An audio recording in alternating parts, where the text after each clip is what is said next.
This week in the weekly races, you don't need to brake. In race A, race B, I absolutely send it. And in race C, well, I have to take some avoiding action.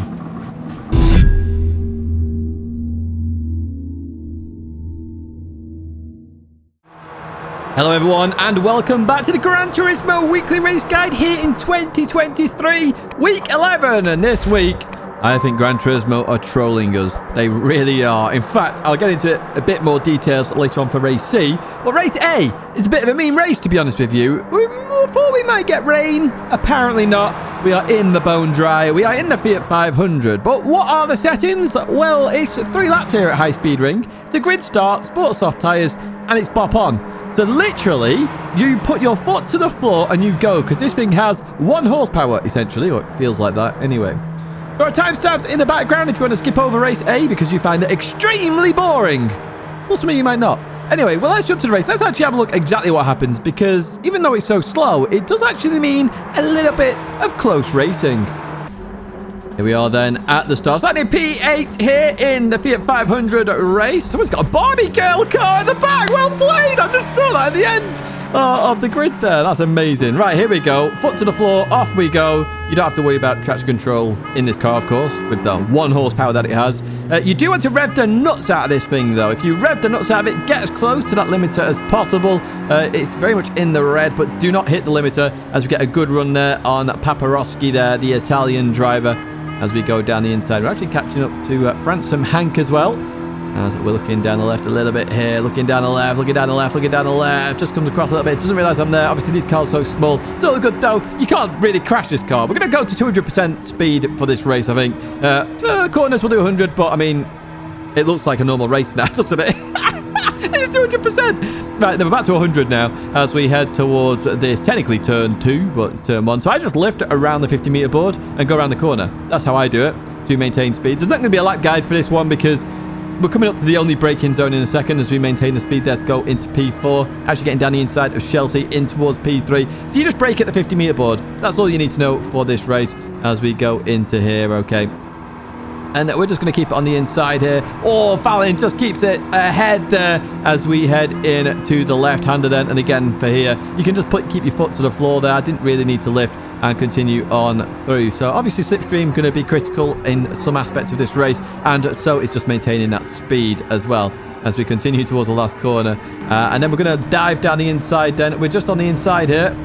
Just get our nose in there when we started to turn in. And then, yeah, we continue on through to Zala there in the lead. But this is where slipstream really plays a part here. So we're on 200%. Notice how Fallon was a bit closer to me, so that slipstream taking more of effect. But I'm going to help out Shelty. Of course I am, as Shelty gives me a bit of bump draft there. And then we're going to go to the outside. Shelty should follow suit here. Go on, Shelty, get behind me. There we go. And hopefully we can work TCR 1-2. So, we advance further on then in the race. This is the final lap then, folks, as we continue on. So, me and Chelsea just been working together. No point showing you the entirety of lap 2 because it's just Chelsea bump drafting me as we head towards the right-hander then. So, remember the braking zone here, 50-meter board just after it, and then just brake and turn in and you should be fine. Now, interestingly, the car behind got on the curb and they got a bit roasted, so they hit Shelty at this point. I'm thinking, excellent! This should be an easy W. It really should. As we go through the left-hander then. And obviously, you can tell by my voice, it's not necessarily the case. So I do try and give Shelty a bit of my slipstream there. Doesn't quite work out here as we head towards the last corner. This corner you actually go on the inside because it's just a shorter line and you don't lose speed. So that's what we do here. And you can see that slipstream taking effect then. Zala around the outside then. As we head towards the line, Zala's going to overtake me, so it's all about being in second on that last corner in order to get the victory. Unless you have a penalty like Zala, and then you get the win all the same. Look at that, a win. Happy days indeed. So I'll take that. Thank you, Shelty, for the teamwork there. TCR P1 and P3. Happy days indeed. But that is it for race A. I've given you the track guide. Just brake just after the 50-meter board for the chicane. That is it. Let's jump to race B then, where we head to Italy. So this is Lago Maggiore East Reverse. It's a layout I don't believe we have done in the daily races. I know Lago Maggiore appears a lot, but remember, there are a lot of layouts. You know, it's a good portion of the overall amount of layouts in the game. So we're going to see it very often, likely 1 week on, 1 week off, sometimes 2 weeks as it is. I don't expect it next week. But hey, we'll see what happens. Back to this one. It's Group 3. We're doing 5 laps, and it's a rolling start, which is not fixed, and Bop is on. Now, this track, very, very, very hard to overtake. It is going to be ridiculously hard, if not impossible. You're going to see lots of dives in this one throughout the week, so you're going to have to be very careful for those dives, because it's the only way to overtake. It literally is the only way. Or people crashing. Let's jump to the race then. Let's have a look at exactly what happens, and I will give you a little bit of a track guide as well. Here we are then at the start. I've got with the Porsche. I'm starting P5 here, by the way. P5. Nobody wanted to set a quality time, apparently, as we kick off then. So we've got Mario Sonic ahead of us. We've got Shelty a couple places behind as we head towards turn 1 for the first time of 5. In towards the braking zone we go, and you will expect a fair few dives here as a couple of people go a bit deep there. In fact, everybody goes deep, and we get on the inside of Bahamas Racing then as we exit that corner. Look at that livery in the right side. It's got teeth. It actually has teeth as we go into the left hand, and then we're just ahead here. You got to be careful of that sausage well, so I give a bit of extra room there. In towards the braking zone we go, and we do gain a place here. We do gain 1 place at least as we start to settle in behind Mario Sonic, who gets it all sorts of wrong then as we leave that corner. Going to head down the hill. Very scary corner this. Very, very scary because the rear wants to just switch ends with the front, to be honest with you, as we go into here. But oh, fine for now. We, take it nice and cautiously, which is what we want to do on lap 1. And we've got a good run on Mario Sonic here as we head towards left. Somebody asked why I call him Mario. That's the actual PSN name.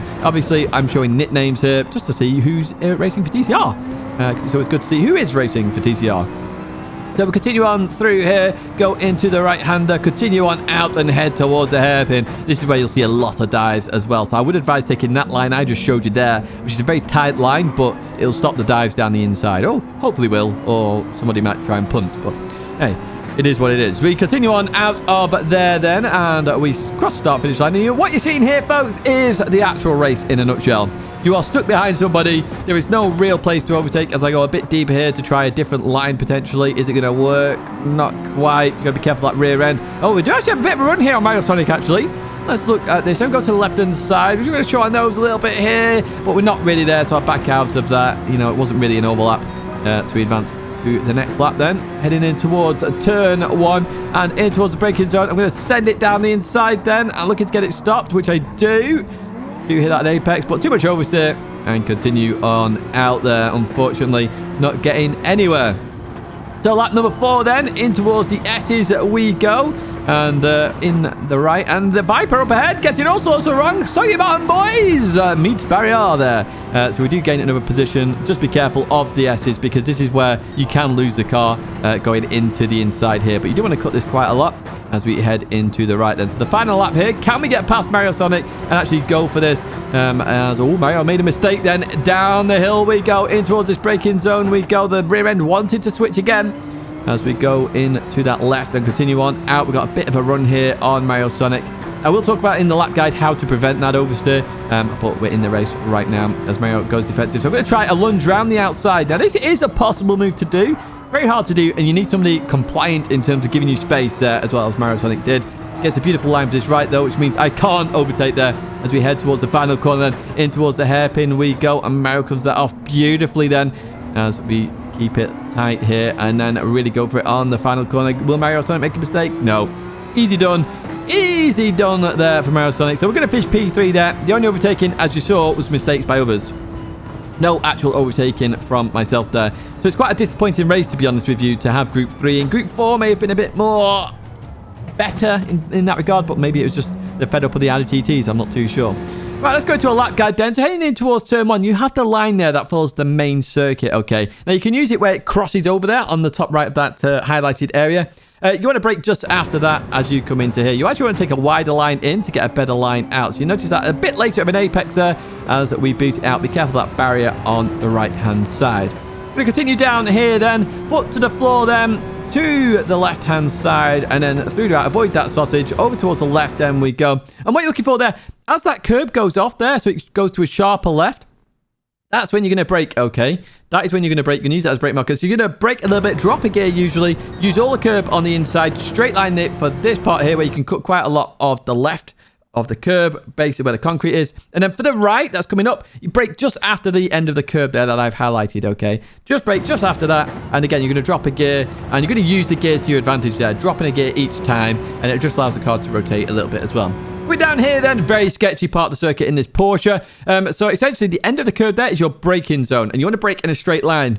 If you start to get oversteer, keep on the brakes, but just dab the throttle a little bit, okay? Just dab the throttle a little bit. It'll straighten out the car, and then you should be fine. Clip the curb, and be careful about running too wide on that old exit here. So, yeah, just be careful. The car will want to oversteer in MR cars on that corner, and just be careful of power oversteer as well on exit.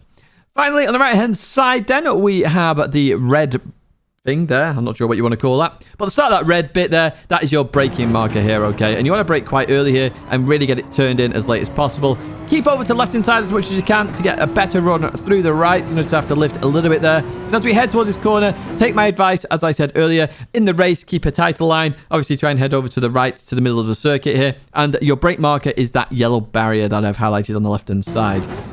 So in we go, and you want to keep it very tight here. You're compromising this corner to get a better exit, okay? So keep it far to the left, and then a slight lift, clip the curb, bolt out of here as quick as possible, and then head towards the line. And that is a lap of Lago Maggiore East Reverse. That's it for B. Let's head to C. Welcome to Suzuka then for race C, where you can see that we're in the Super Formula cars. Yes, indeed. So we're talking lots of downforce, ultra fast pace, and potentially a lot of carnage as well, depending on what kind of lobby you end up in. Exactly what are we doing here? Well, we're doing 10 laps. It's the grid start with a false start check, so that adds to it, of course. Racing soft and medium tyres both are required. ×2 fuel, ×7 tyre wear. So there's a little bit of strategy in there as well in terms of tyres. You don't necessarily have to use all of the softs or all of the mediums. You can try and pit to avoid a bit of dirty air. Dirty air not quite as bad as I expected, but you'll see that in the race in a second. So yeah, a bit of strategy in terms of tyres. You're going to see me do that as well. Let's jump to the race then. Let's have a look exactly what happens, and I'll give you a lap guide at the very end. Here we are then at the start. I'm not sure whether Honda or Toyota there's a difference. I'm with the Toyota. I just figured, no partner, maybe they were quicker. I don't know. As we get ready then. So I'm holding the handbrake here. Traction control on 1. That is what I advise for the start here. And just release that handbrake when those lights go off. And you can see traction control working well as we bolt off there. You may want to use the overtake button. I didn't in this situation because I jumped somebody already as we head in towards this right-hander then. And Marisonic gets it a little bit wrong there. And we actually overtake a fair few people there in towards turn 1. So I was quite happy with that. Get alongside Paul, GT3 here, who just does not see me at all, forcing me onto the grass there. So unfortunately, that's me down a position as somebody goes off in the background there. So we're going to go through the entirety of this first lap to show you the dirty air, non-dirty air, soft, medium runners. Oh, somebody else off there. That's Abdullah off into the gravel. So up into P7. I said overtaking potentially could be difficult here in terms of dirty air, but apparently not the case at the moment as Paul gets it all wrong into this. Degno one. We're going to try and get the run out the corner. Unfortunately, no good for us so far as we head towards the hairpin, then in towards the braking zone we go. And we're just trying to get around there as best as we can. We are starting on the medium tyre, if you haven't noticed already. As I say, you've got to use both tyre compounds. So it's a case of when do you pit, when do you not pit, etc., etc. As we head in towards Spoon, then in towards the left we go. Clip that first part, head over to the right side, and we just get closer. You can see the front wanting to wash out a little bit there. So dirty air, as I say, not as bad as I expected it to be, but it's definitely still there. And as people get closer and closer to their skill level, I think they're going to struggle here as we get closer to Paul. GT3 then through the left we go. And I was hoping to go left there, but they kept it left. In towards the braking zone we go. And I have to take avoiding action there as I felt Paul broke a little bit early. We could have a look at that in the bloopers. But yeah, I took avoiding action there, and he survived. So, you know, I did the right thing as we continue on out of there. But unfortunately, we've lost all those positions we actually gained. So we advance further on here where we catch up to the Spaniard who just overtook us here. And we do have a lot of time to gain here. So 12 seconds to the leader. We're going to try and bolt past using that overtake button. Make sure you do map that button, okay? You don't need it in time trial, but in the race, you are definitely going to need it as we go past the Spaniard there up into P9 then. And we're going to head towards the braking zone. As I say, the 100 meter board is where I like to brake for this corner. And you notice we do get it stopped there. But with a bit of wash, it's a bit earlier on in that. And what being my wash is being in the dirty air of somebody else. We're through the left then. We've got an Italian off there, Paparoschi. So we'll take that position. Thank you very much, my friend. As we continue on up here, we've got somebody with a penalty. Oh, it's Paul GT3. Here we go again. So at this point, I was like, God, I need to just get past Paul really, really fast because I seem to be catching very quickly as we head in towards that braking zone then. And, oh, just wash out a little bit there again. That's that washout I keep talking about. I can't speak apparently now at this point of the video. As we continue on out of there, we're using the overtake button to get past Paul as quick as possible. The 38.0, you are looking clean air 37s for your medium tyres. And in terms of soft tyres, 35s, just probably a 34 if you use overtake all the time. As Paul had a cheeky look there. Not quite going to work out for Paul as we continue on through to the end of lap 4 then. But up ahead, we have a couple of people battling here. It's Sonic and Abdullah going through the right. Oh, Abdullah's span! Abdullah has span. We'll take that position up into P6 then. As we continue on, and we're now 10 seconds off that leader of Rockkiv here. So we are gaining on the leader while overtaking people as well. So we do have the pace in us there. Look, 37.3 there on the mediums. Maybe at 36 even possible there. As we head in towards the braking zone, they both come in. They're both on soft tyres and the leaders. Now, I was going to pick whatever Mario Sonic didn't do. So if Mario stayed out, I was going to go pit, but Mario decides to pit. So I stay out. I'm going to try and go for the undercut. It's going to be very difficult as Mario Sonic is on the medium tyre there. As you see, everybody else was on the soft tyres.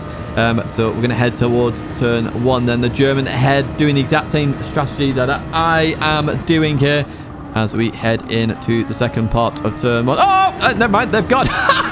That's a spinning off. Right, okay, we're in the lead then. 7.5 seconds from who was the leader as we go through here. I'm going to head into the pits. I just lifted a little bit here just to be cautious as we leave the pits end on the soft tyre. No need to take fuel. And Mario Sonic just gets ahead of me there. So I didn't lose too much for that undercut. So now I'm going to have really fresh tyres towards the end of the race. In fact, I think I even gained on the leader there because it's only 9 seconds to the leader unless they came out in traffic, of course, which you do have to be careful about here. But you can see we're catching up to Mario Sonic very quickly through these S's. We really are.